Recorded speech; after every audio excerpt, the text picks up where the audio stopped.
Welcome to the Influential Personal Brand Podcast. This is the place where we help mission-driven messengers just like you learn how to build and monetize your personal brand.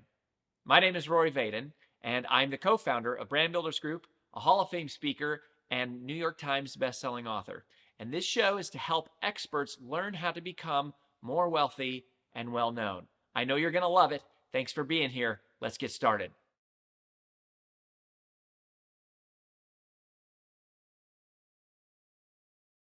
Hey, everybody. Welcome to the Influential Personal Brand Podcast. AJ Vaden here. And y'all, I'm so excited to introduce you to two new friends. It's very rare that I get to do another podcast episode with a husband and wife couple. And it's super sweet and special to me since I'm in business with my husband, Rory, as most of you listening know that. So to get to introduce you guys to Sara and Ben today, it's just going to be a sweet, sweet story. But before I do a formal introduction to Ben and Sara, I want you to know why you need to stick around for this episode. So before you decide if this is for you or for not, here's what I would tell you is number one, if you have been delving into the idea of going full time into that thing that is tugging at your heart, this is the episode for you. If you've been trying to figure out how do you turn your passion into your business, or how do you figure out how to weave your message and this calling that you have on your life into the thing that makes you money, then this is an episode that you want to listen to, because you're today going to get to hear from two people who have done and who are doing that right now, taking their life experiences, things that they feel called to do, and said, you know what?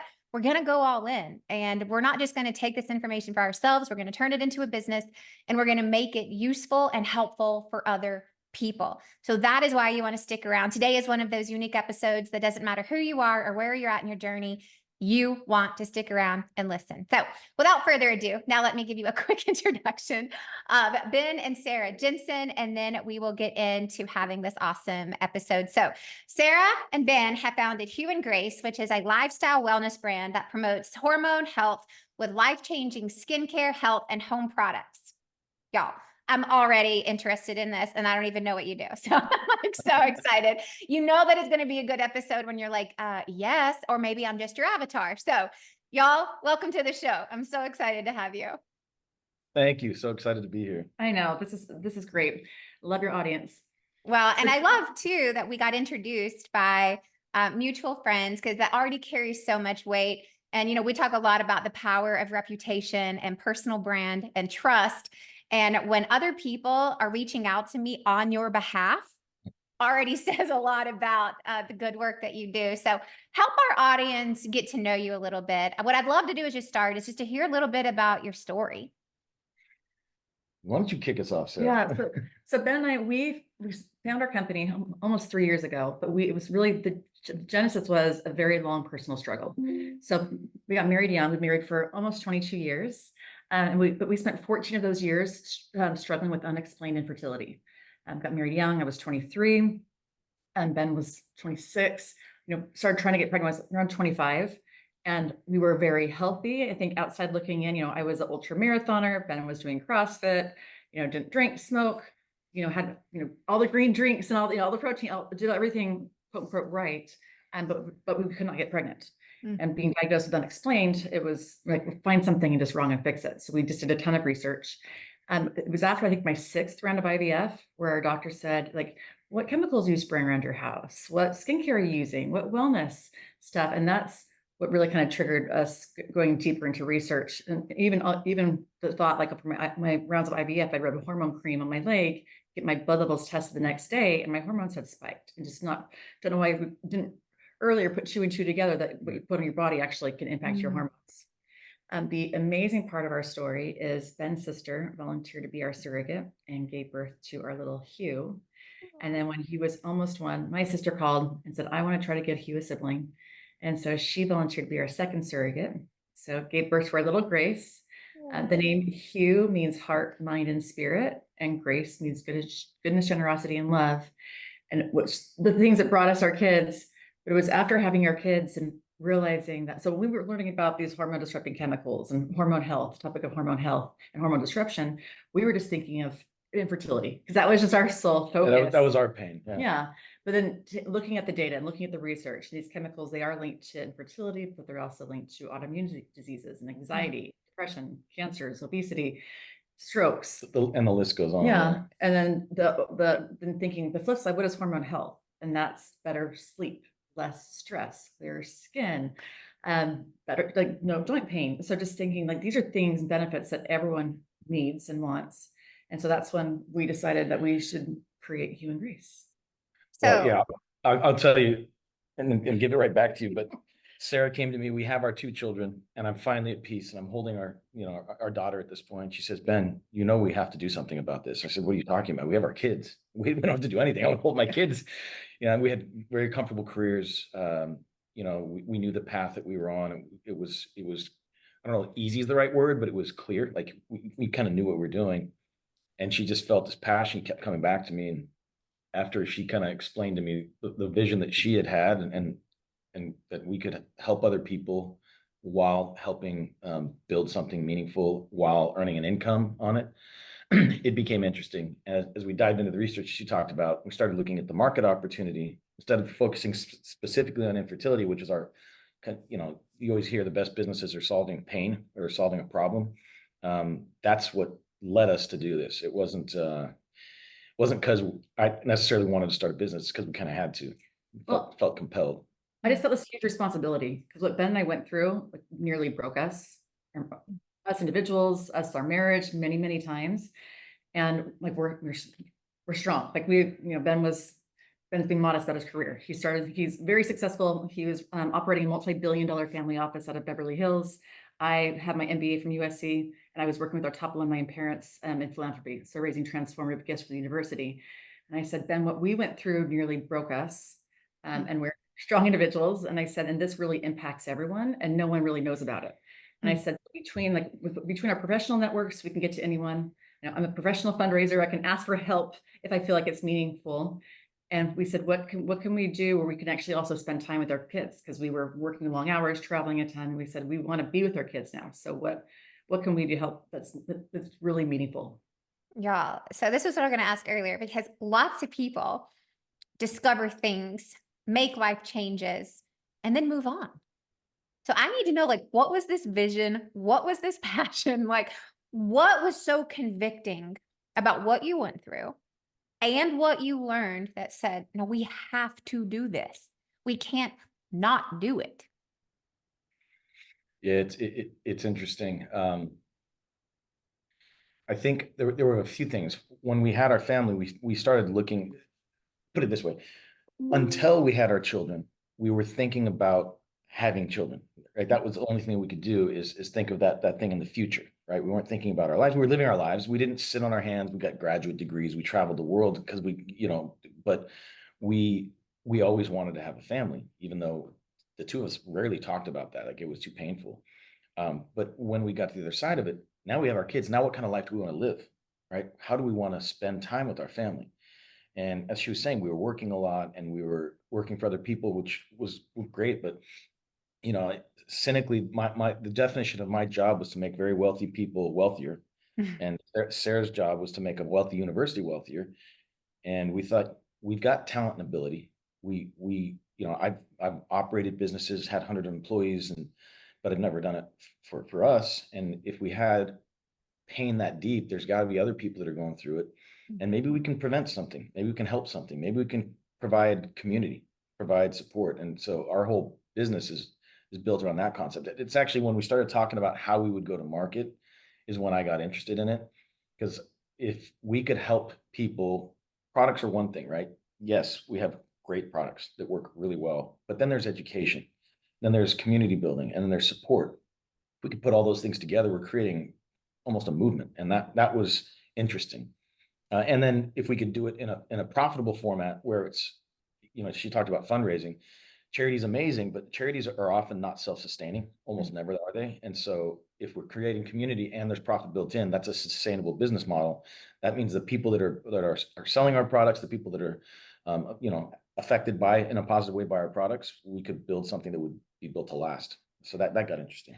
I think also you look at your life. We look back at those 14 years of hell. But you look back and like, we were put in this position, we went through, we learned what we did. And it was almost like, this is what we're supposed to do. I couldn't sleep at night, not because my daughter was a newborn, but like, it just kept me up saying like, we need to do something and we can do something. And just that, I think that drive, and you talked earlier, Jess, but like, you feel like there's a calling in life and what we could do, what we could bring together and who we could have help us. Like, we need to do this. We can't not do it. I love that. Hasn't been easy. No, we can talk about that too. What I Starting love, a business during a pandemic is awesome. oh yeah. I mean, I think everyone's got an interesting story from that. But what I love about what you guys are saying so much is it is one of those things, like when you really find your calling, when you really find it, it's something that you can't not do. And if, anyone is out there listening going, well, I mean, maybe I should do this. And it's like, if it's a maybe, it's not it. It's got to be that thing that keeps you up at night. It's got to be that thing that's like, oh, like I have to do this. I can't not do it.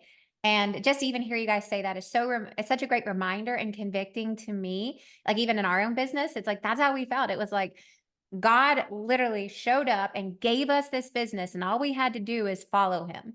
And it was like, we couldn't not do it. We would have been stupid to not do it with such clarity of what, like what our giftings were and what we were able to do. And to find other people who have found that is it's really special. So congratulations to you. But it's also really hard, right? Like starting anything is not easy. So I would love to hear from you, from both of you, because I'd love to hear both perspectives for the person who's listening, who's going, that's great. I know this thing that I'm called to do, but what do I do? Like, yes, I know that there's something in my heart. There is something that is calling me, but I'm also like pretty successful and comfortable and doing this other thing over here. And to leave that and just like cold turkey do something else feels kind of like irresponsible. What would you say to that person of going like, here's the first step that you should do, or here's what you should be asking, here's what you should be doing, here's what you should be thinking. And I would just love to hear it through what you guys did. You want to start or you want me to? You start? go. I'm going to speak on her behalf because she's, I think the thing that is probably the most important is whatever you do is not going to be perfect, but if you do nothing, you'll get nothing, right? So the first step is to take action, right? You don't have a plan. You don't have a clear path.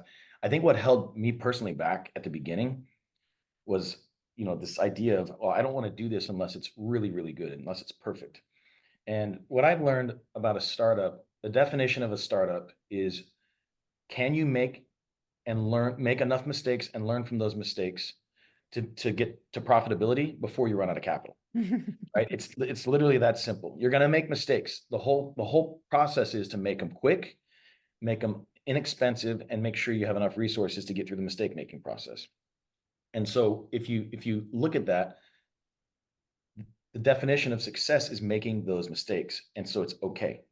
And that was hard for me to accept. And, I remember working on this financial model for weeks and weeks and not being wanted to put it in front of everybody in case it wasn't right. Well, of course it's not right. You're guessing about the future. It's not going to be right. But it took many, many months for me to kind of work through that. It took us a few months to figure out how to work together. Fortunately, we have very complementary strengths. We don't compete. I'm on the operations and the finance and the strategy side, and she's very much people and passion and community and PR. I mean, she's great at all of those things, and so it works for us. But if I distill it down, it's just move, right? Take a step, take another step, take another step, make a mistake, turn a little bit. The word pivot is probably overused, but it's exactly right.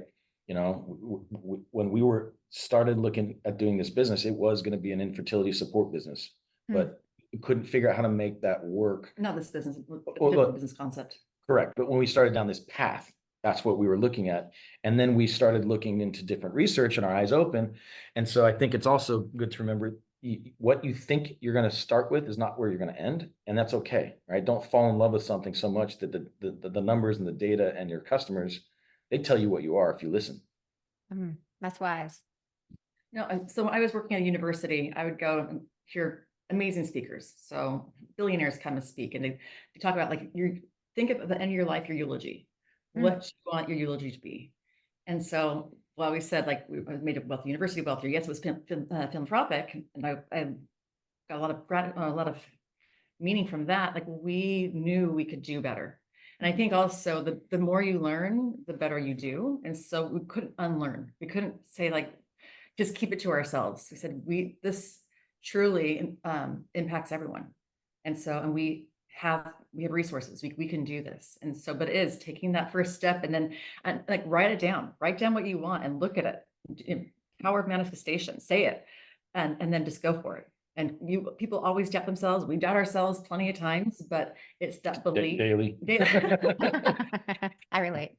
But no, it's the belief, and then doing the work, because it is work.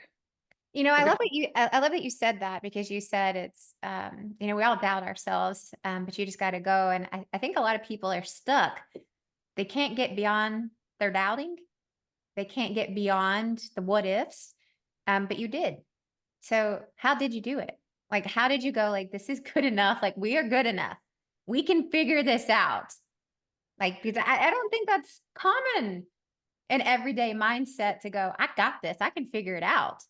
I joke. I said, Ben, we were able to figure out how to have 2 genetic children without us giving birth, without me giving birth. We can figure anything out. Yeah, you know, in my prior role working at a family office, I did lots of different things. And I always looked at that as a liability. Everybody says, you know, to really be successful, you got to be specialized and deep in one skill set. And that's true if you're a doctor, if you're, you know, even an attorney, you want to be, you know, specialized. But if you're an entrepreneur, being able to do a lot of different things comes in helpful, because you don't quite know. Like, I'm still cranking out Excel models. And fortunately, I have that skill set. And sometimes we have to put together presentations, and I can do that myself if I have to. And so I think often what we think are liabilities, if we reframe it, can be the asset that you need, and that can give you the confidence.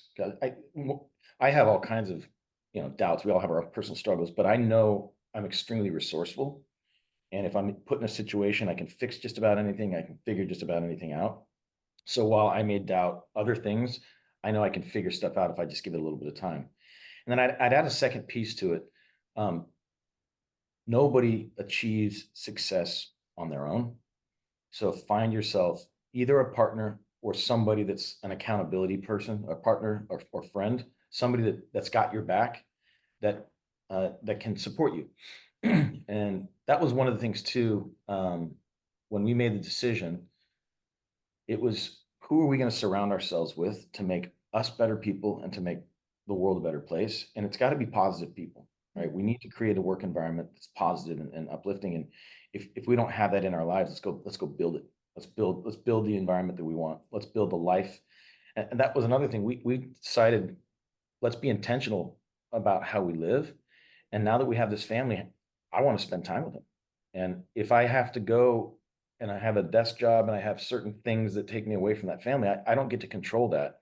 And we worked so hard to have a family. We decided, let's figure out how to write our own future. And that meant for us, we needed to create a business so we could mix our lifestyle with our livelihood.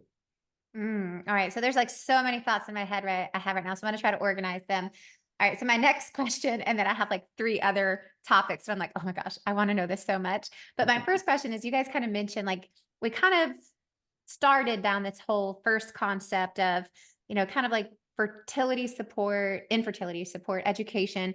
But eventually you have ended in a very different lane with, you know, hormone products. And so how did you end up there? And then tell us about your products. Like, how did you come up with this? I'll take part 1, and I think she'll take part 2. I think that would be a great setup. So, you know, again, in my prior role, I did a lot of different things, from operating businesses to investing in venture capital opportunities, to private equity investing, to real estate.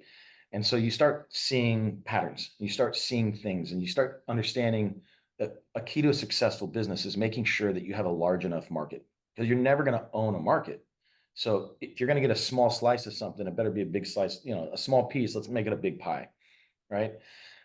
And we had these challenges. We knew that the infertility journey and process was painful, and was confusing and felt helpless. And we thought if we could create a system, if we could create an app, if we create this, we create that, all of that sounded good and it felt good. The problem I was having is I was looking at the market size and saying, wait, if you think about it, only 20 or 30% of the population at any given time is trying to have a family, right? Of childbearing age. And then only 20% of that has infertility problems. And then nobody wants to talk about infertility, which means you're not going to get a word of mouth recommendation.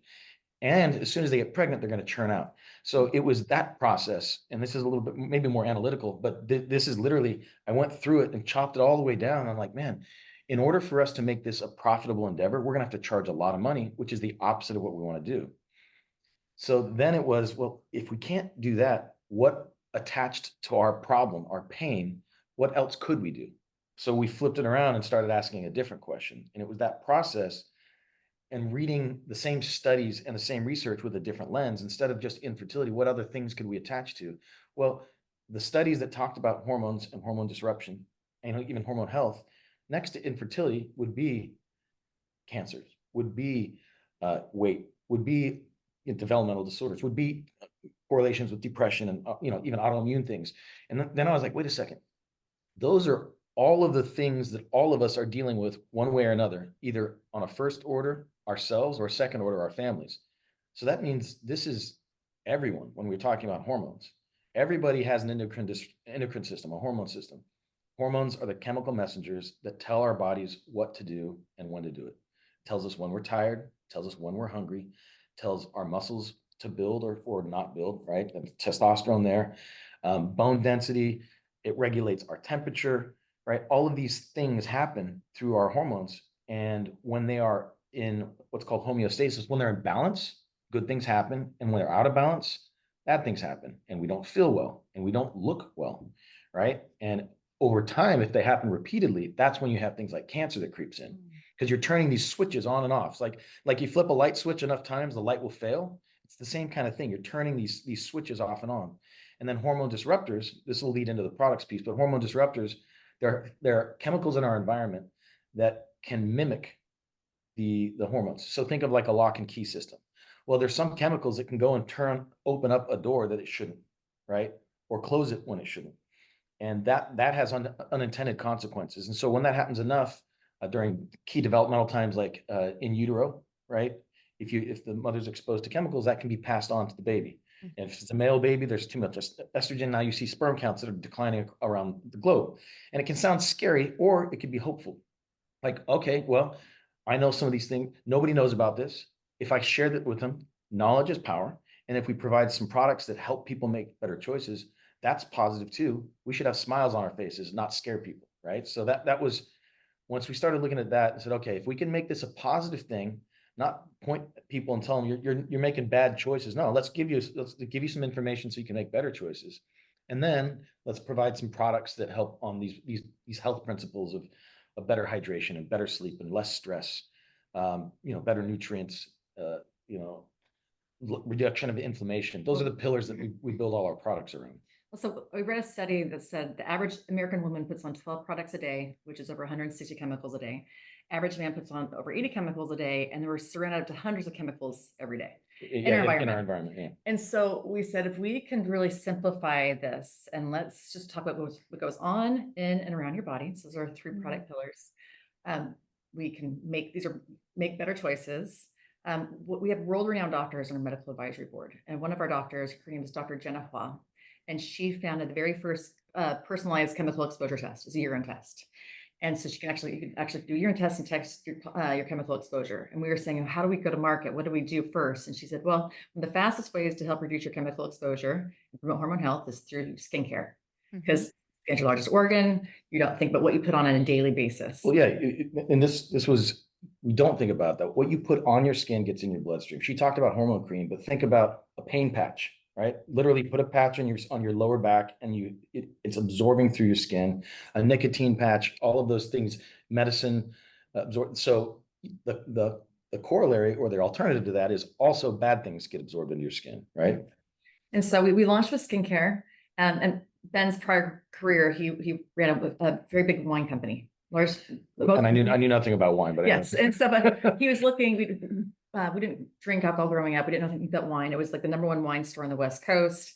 And he said, why is there a $5 bottle of grape juice and a $5,000 bottle of grape juice? Like what actually goes in it? And so That's what happens when you don't know anything about something. You look at it analytically. But then we start learning. It's the quality of the products. Yeah, Where everything's grown. It's the soil. It's how it's crafted. And so we actually had that mentality when we were saying skincare. So it's crafted. It's making sure you have the right quality ingredients, but also the right amount of each ingredient when you're formulating. And so really looked at that process. And so we have incredible skincare. We try to everything we have is gender neutral. It's safe for kids, safe for pregnancy. And we looked at that chemical number of products people are putting in their bodies and said, let's make everything really versatile. So people say we have a 2-step regimen. So our day serum, people say it replaces their moisturizer, their serum, their eye cream, their vitamin C serum, and their toner, all with one product, which is amazing because great performance, but then also you're now reducing the number of chemicals you're putting on your body every day. Without us having to preach about it, we just create a product that solves multiple problems. Because, too often products are the result of just marketing efforts, another way to sell things. And if you strip it back, well, can I get the same results with fewer things? Yeah. That does two things. It gives you back time. Oftentimes it gives you back money, right? And it reduces the number of chemicals so that then you're doing something better for your health. So that was kind of our initial premise. What I love about what you guys have just said is it's both a passion-focused endeavor, but also with some logical, business-minded decisions, which is why, one of the things that we talk a lot about at Brand Builders Group is like, just because you can doesn't mean you should. Mhm. And not everything that you're passionate about means people will buy it from you. And so it's this subtle art of figuring out what is my passion and what would people buy from me? What could I sell and what would people buy? And so I think that's a really important discussion for all of the people listening today of going, there's got to be a, kind of a checks and balances with what you feel called to do and what the market is also showing by demand that is needed if you really want to make it, right? And it's like not all passion projects make it. And I think a lot of that is because the business piece of it, which is a part of it, doesn't come into consideration sometimes. It's like you gotta go through the thought process that you did of how big is this market? And if we zone in here, what's the tertiary and the secondary? But I think there's a really important part of that of going, it's one thing to feel called to do it, which should be like, the activator. But then there's also got to be the analysis part to go, is it viable? Right? Will it last? Can I make it? And you guys have done both of those things really successfully because you did both of those things. What I'm hearing you say is it's got to make sense in your heart, but also in your mind. Yeah. Right? If it's one without the other, it's not going to work. Yeah. And I think it's rare, but when it comes together, like magic happens. And so here's my next question for you guys.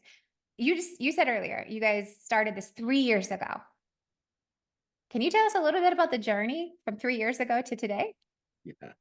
Our 3-year anniversaries, well, our 22-year wedding anniversary is May 2nd, but our 3-year business anniversary is May 22nd. So it's coming up in 23 days. The journey. Well, I'll kick us off.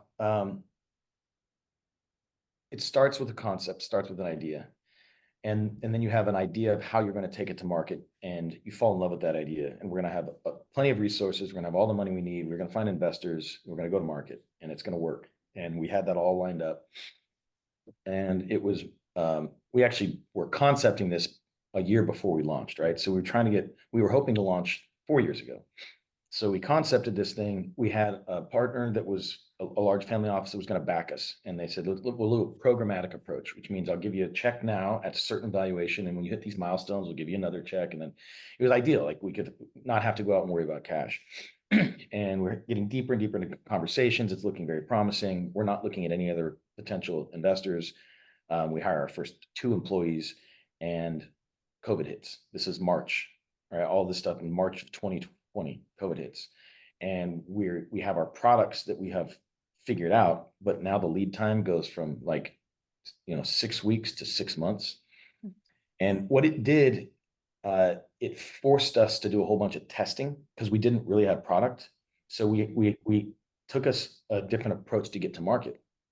We had to go hands-on. We didn't have the capital that we thought we would have, so we had to be extremely scrappy. So we developed a business model that was really powered by word of mouth. And then we went out and started building community to support the overall message. And we did a lot of in-person events, even during COVID. Like we would do it in a safe way. Things got better as our products came in. The wave had slowed down. There was a lot more education, and you could start traveling and just wear a mask and things like that. But it took months to get there.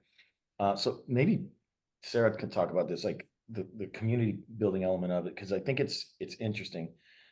When you're doing live events, when we're talking to people and we're sharing our brand and our story, we would learn by the response on people's faces. If we're saying words like, we started talking about endocrine disrupting chemicals and toxic load and all these things, and people's eyes would nod, but their eyes were off. Like You just got way too fancy for me. I'm gonna Yeah. temper it down. Yeah, and then we have this kind of affiliate plus program where people can sign up and sell our products, and they get their own links and all this stuff.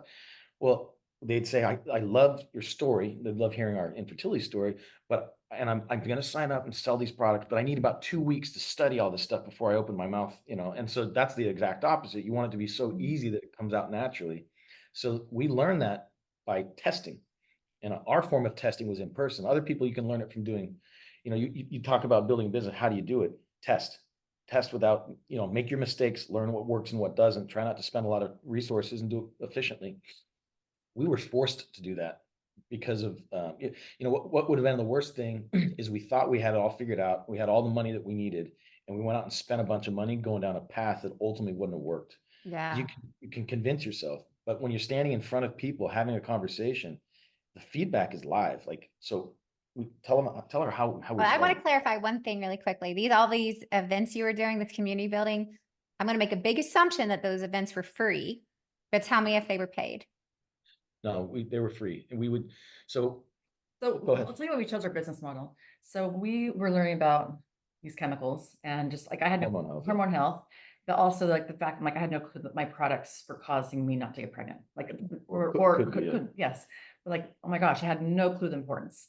And so we said, we are going to create products, but if we're just going to sell them at a store, that doesn't solve the solution because people don't know. So we need to create awareness. We need education, content, community with products. That's really the holistic solution. And when I was at graduate school, my favorite Harvard business case study was on a lady named Brownie Weiss. She invented the Tupperware party back in the 50s. And so she created a platform for women back in the 50s when no one was working outside the home. She'd be able to bring in resources. And at the end of her video, we watched this black and white, the case study, watched a black and white film of her recognizing women on stage and seeing these women just cry. They were so impacted. And so I actually flew and went to her museum in Orlando after I graduated 15 years ago-ish. But then we were saying, Ben, like our go-to-market strategy, it's more than just selling products. We need this. And how do we elevate this? How do we modernize it where we make it where you're already asking your friends for product recommendations? I mean, if I'm going to buy something, I see my friends like. And so like people are already spending that way. They're recommending products already. How do we make this modern? How do we make it elevated? How do we do it where you can go? And so when we first launched, we had 200 advocates. They have 21. And we said, hey, if you guys get 50 people in a room, we will fly in and support you. And we're going to show up. And so we gave them some budget. You have to help pay, for some products or charcuterie, whatever it was. But Ben and I were in 60 cities the next few months. And then we came back and we said, well, we want to actually be in this business so we can see our kids.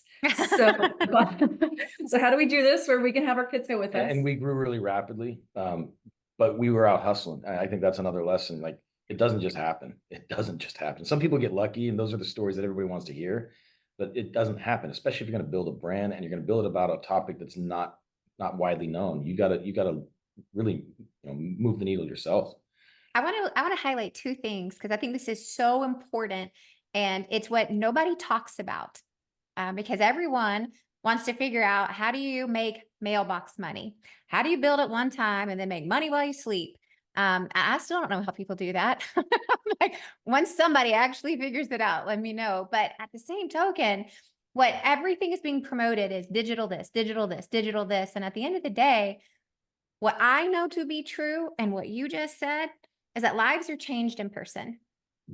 Community is built in rooms, hand to hand, side by side, with real lives, interacting with real other human lives. And for everyone who is listening, if you think just posting something on social media or just building a website or just building a course is going to get you to where you want to be, I just like to be sharing some honest truth. That likely won't happen.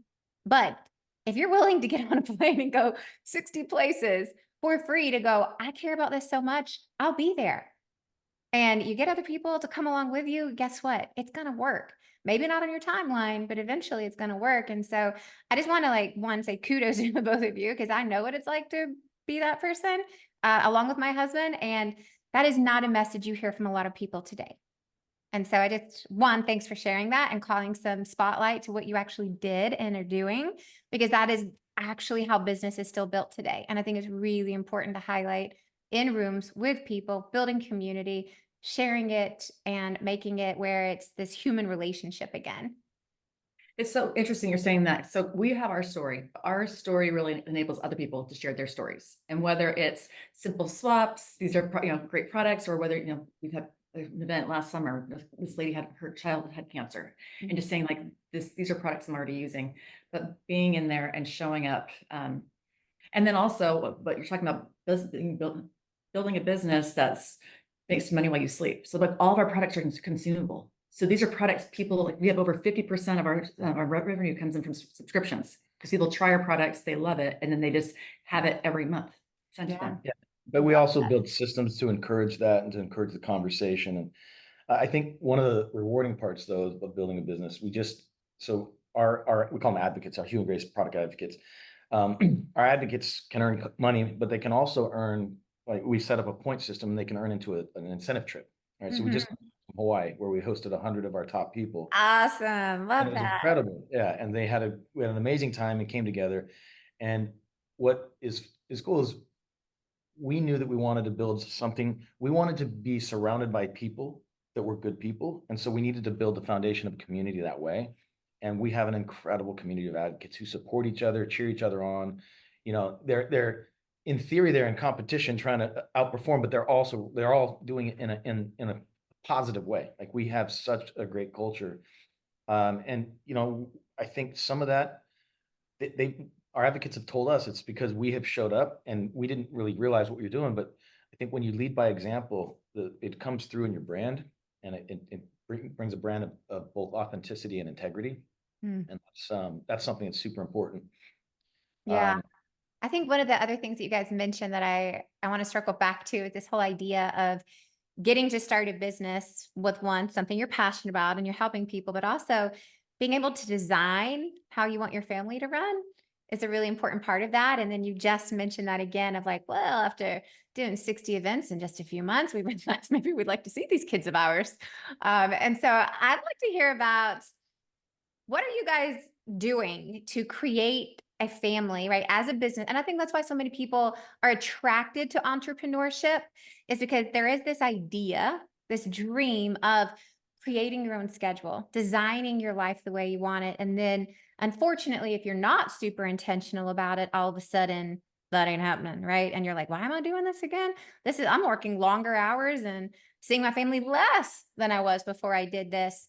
And it does take some intentionality of working together as a married couple, right? So I'd love to hear about how that's been the last 3 years, but also making the decision of like, now, how do we grow this? How do we commit to this and design a family and a marriage and a life that fits within what we said we wanted? So I'd love to hear both of those things. You start? Talk about RV. Oh, so It was his idea originally. Yeah, we did that first summer.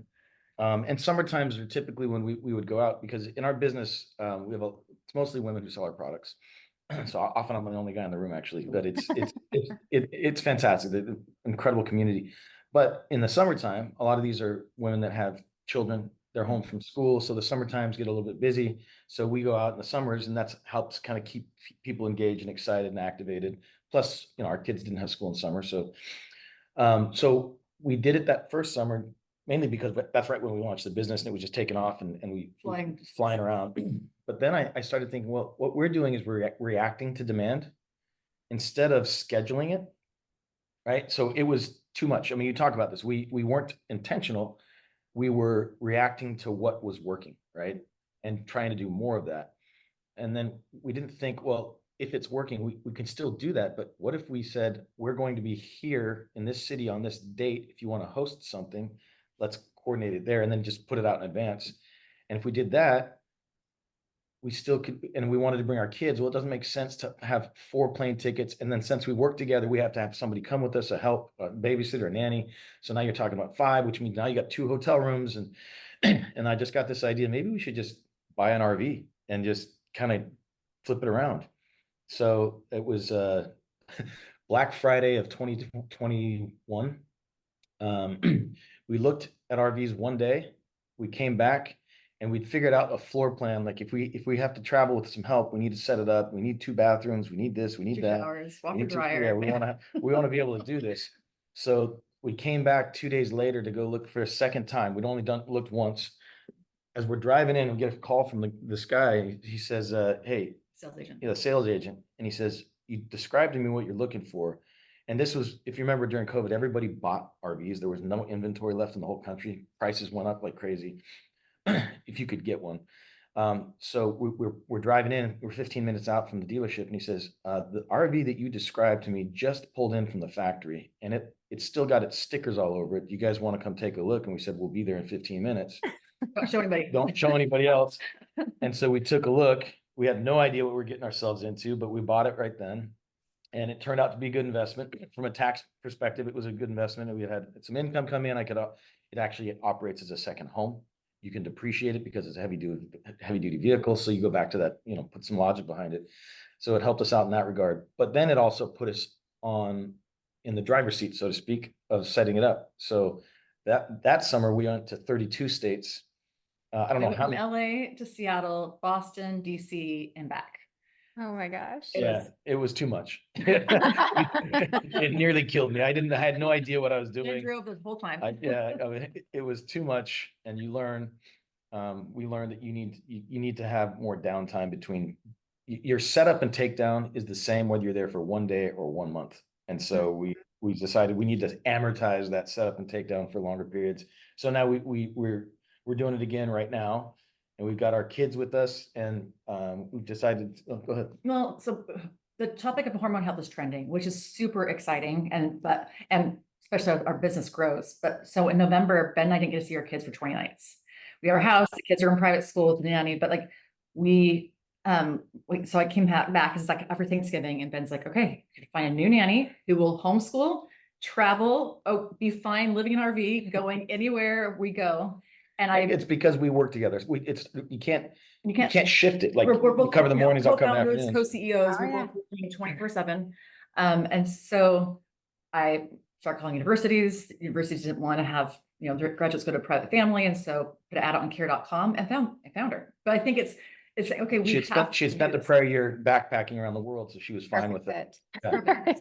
She had grown up in a small community. She had been homeschooled, so she knew how to homeschool. So we thought, let's test it. Let's try it. Yeah, but it's also, I think one entrepreneur say, like, what kind of life do I want to live? Mm-hmm. And then I usually over New Year's Eve, my parents take the kids and we go on a 2 or 3 night retreat, and we read books. I remember a few years ago, we were up in Napa. This was before we started the business. Yeah, we went for a walk, and we said, what would our lives look like if we had 0 restrictions?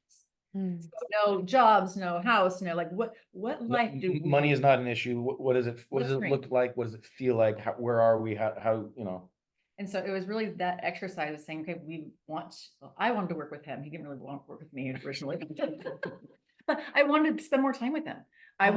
We want to be with our kids. We want to travel. We want to have experiences. We want to make meaningful impact. And because we have a lot of friends who are billionaires and have these lifestyles, but that We lifestyle. we are not. Let's No, just- no, we're not, for sure not. But it's not private jets that make us feel whole. Yeah, You know, Clearly, it's an RV. Everybody's in a happy place. It's our Different land yacht. strokes for different folks. It's our land yacht. There we go. But truly, like we're so much more present and intentional in our RV because we'll go somewhere, we'll be there for a week. So we want to go explore all the local farmers markets and show our kids. And so that has been like, and then so we had this dream, we wrote it out. We said, this is okay.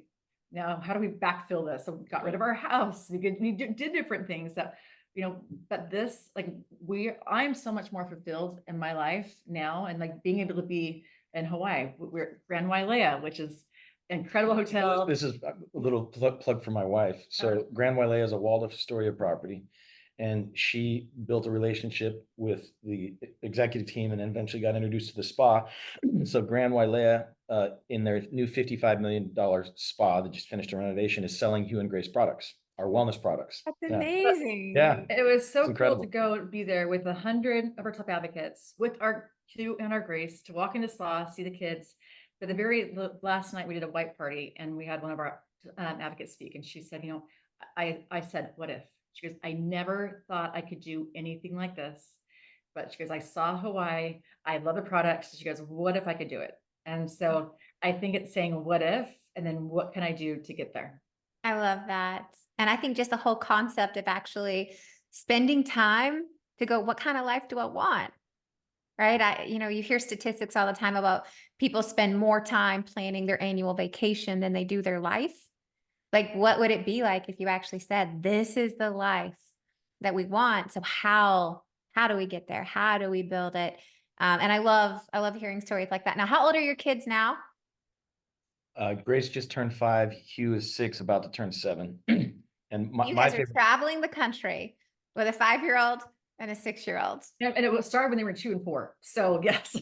Yeah, but we just had some friends over. We're currently in California in Malibu, and we lived in LA for 15 years. So this is home. If we pick a home that's not on wheels. But so we came into town. We've got an ocean view lot right off the PCH, and our kids are out riding their bikes. We invite some friends over. They bring their kids over. Our kids instantly make friends because I think kids like a schedule, but they also like to be free. And so while they're this age, you only get this shot once. And that's what we decided is we're not going to wait to be parents. And not going to wait. We're going to just do it now. We're going to be here and be present. So every single morning we have our master bedroom in the back, quarter of the RV. It's got a door, and the kids have bunk beds on the other side of that door.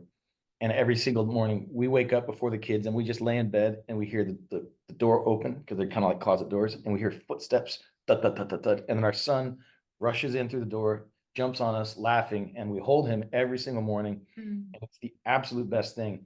And when we have a house in Utah, and it's a good sized place. When we're there, they kind of get distracted and they go do other things. They don't come up to the room. But in the RV, it's so small and intimate. So every morning we have that family time. We don't, it's not late. We start our days on time, but we start with that. That does mean I'm not up exercising. I'm just laying there taking hugs, but that's not going to last. And so we're just trying to take it while we can, how we can. That's a great reminder of the power of proximity. Yeah. Right. For family, for friends, for whatever, but there's a lot of power in proximity. That's a great reminder. Sarah, what were you going to say? No, you said you asked how we do marriage and parenting and business owners. So mornings are our kids, and like we'll do that. We'll try to go for a walk, be with them in the morning. Then we go to work and it's work time. And then at night, we really try to shut it off. I'll leave my phone in the other room. If I have an idea or need to tell Ben, I'll actually go send him an email and then he can check it the next day. She pings me all night long. I'm like, why are you doing that?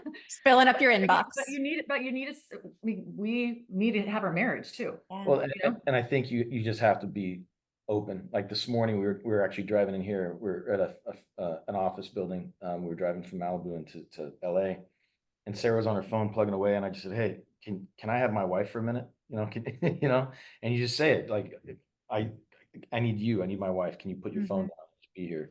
Because we're all doing the best we can, but I think it's important to vocalize that. Like I'm learning. Absolutely. Otherwise you build resentment. If you don't say it, she can't know it. She doesn't know Mhm. it. And I think she should be able to read my mind. Well, that doesn't work, you know? It's Well, I would actually say you guys it's actually the opposite. have learned a lot in only 3 years of working together, because my Yeah, husband and well, I have been working there's together also for 17 years, and it took us way longer than 3 years to learn those lessons. yeah, Way longer. we're still learning them. Y'all, this is, I have loved all the different assets or facets of this conversation. And one of the things that I want to make sure we get to before we run out of time is I want people to know about, just the Hugh and Grace products, right? So you mentioned the skincare line. What else do we need to know when it comes to finding high quality products that are healthy and good for you, that don't do more damage than they do good? And then where should people go to learn more about Hugh and Grace? So tell us a little bit about what are the products, right? And then where do we go? So we also have skincare, which is amazing. We just got picked up in Forbes for one top 5 body butters. We had no clue that you don't have PR, so kind of cool. And we have an incredible wellness line. And so we have a morning supplement. We have a which helps detoxify your liver. It helps with energy. It helps mental clarity. We have a drink. Our number one selling product is called Hydrate Detox. And Ben actually worked with formulators who did 2 really huge brands that everyone knows. But one brand's just all sugar, one's all salt. And we said we actually want to create a drink that has a lot of functional benefits. And so we have the most bioavailable L-glutathione on the market. It's patented prebiotic, which is a master detoxifier, reduces inflammation. Patented prebiotic, probiotic. There's magnesium, fiber, electrolytes. But we said, going back to the premise, excuse me, like all in one. We said people need to do simple swaps. We don't want to say you have to take these 5 products today. No, so we actually partnered that. So we have our best-selling products called the Routine, and it's the morning supplement. You can take on empty stomach. You take our Hydrate Detox drink, and then we have our collagen that makes it completely clear in water, which is odorless, tasteless, which is great because you can put it in your coffee. You can also put your Hydrate Detox drink. But you take those 3 things in the morning, and like you feel good for the day. Like, okay, I did something good. I feel good. There's mental clarity. There's reduced stress. You have more energy. I mean, it's natural. None of this is caffeine based. This is natural energy production. So CoQ10, which helps your mitochondrial activity. And I think part of the premise too was we all need to drink water, but we like to drink stuff that tastes good. So if we drink water that tastes good, why wouldn't we put something in it that's functional? So we need an electrolyte complex. And if we're going to do that, why don't we put a couple of other things in there that we all need? We need a reduction of inflammation. The body needs to be detoxified, not on a monthly basis, on a daily basis. You need to be flushing things out of your system. And to do that, you need hydration. And then you need things that help reduce inflammation.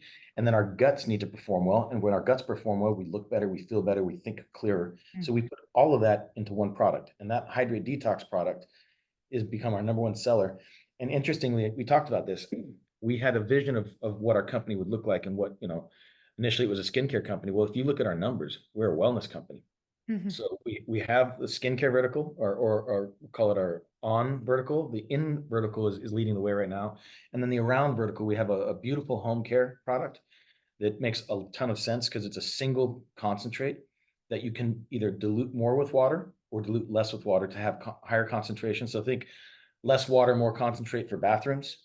We have a deep clean and we have a multi-purpose. Yeah, deep clean, multi-purpose. And so some of the most toxic chemicals are under your kitchen sink. And so our one house clean product replaces every chemical in your house. Yeah. So we've just been really intentional. We've been fortunate through our networks to be able to get introductions to some of the best formulators in the world. Like our home cleaner, they do all the top of the line home cleaners, non-toxic home cleaners. Formulation group. And they now exclusively use our Hugh and Grace products to clean their lab. So it's also fun to hear, like, because people, they want to help others. I think even formulators, they fall in love with what we're building, because it isn't just Sara and Ben's business. These are thousands of people that they're impacting. And we're able to tell those really cool ingredient stories, product stories, how it's impactful. It's fun. It's exciting. Well, and I love the simplification of what you guys have created. It's like, you don't need all these products. We need better products that consolidate into one. And so cool. I love, and the fact that you guys are not even 3 years old yet is simply phenomenal. So just a major congratulations on rapid success. And part of that is like, that you're onto the right thing when it can't help but spread. And so I can't wait to see what the next 3 years look like for you guys. I'll probably likely become a customer this afternoon. So I'll be doing that in my off hours today. And then also, I just want to share this with all of our listeners, and this will be in the show notes as well. But Sara and Ben have been so gracious and so kind to also give us a very special link just for all the influential personal brand listeners. So if you would like to learn more about these products, if you go to hughandgrace.com/brand builder, that is where you can learn about these. And if you go to that place, you're going to get an opportunity to also get 10% off, which is so generous and so kind. So if you're looking for cleaner and better products to help you with your skincare in, on, and around, that's good if I can remember it. Go to hughandgrace.com/brand builder. Check it out, get some products. And then Sara and Ben, if they just want to connect with you as individuals, what's the best platform for people to go to? Probably Instagram or LinkedIn, but go to our Instagram page, and what you'll see if you follow the stories, we have our advocate community. We now have 6,000 people who are selling our products or have signed up over time. And you get to see their stories and what they're doing and things, or demonstration. RV. Yeah, you'll see some of that too. And Hugh is spelled HUGH. People do ask that question. Hugh and Grace, HUGHANDGRACE.com, or you can find the same thing on Instagram. And I'll be sure to put all those in the show notes as well. Yeah. Awesome. Y'all, thank you so much. Such an awesome conversation. And for y'all listening, I'll put all the links, all the handles in the show notes. So go there, grab them, connect with them, check out these products, and then stick around for the recap episode that will be coming up next. We'll see you next time on The Influential Personal Brand.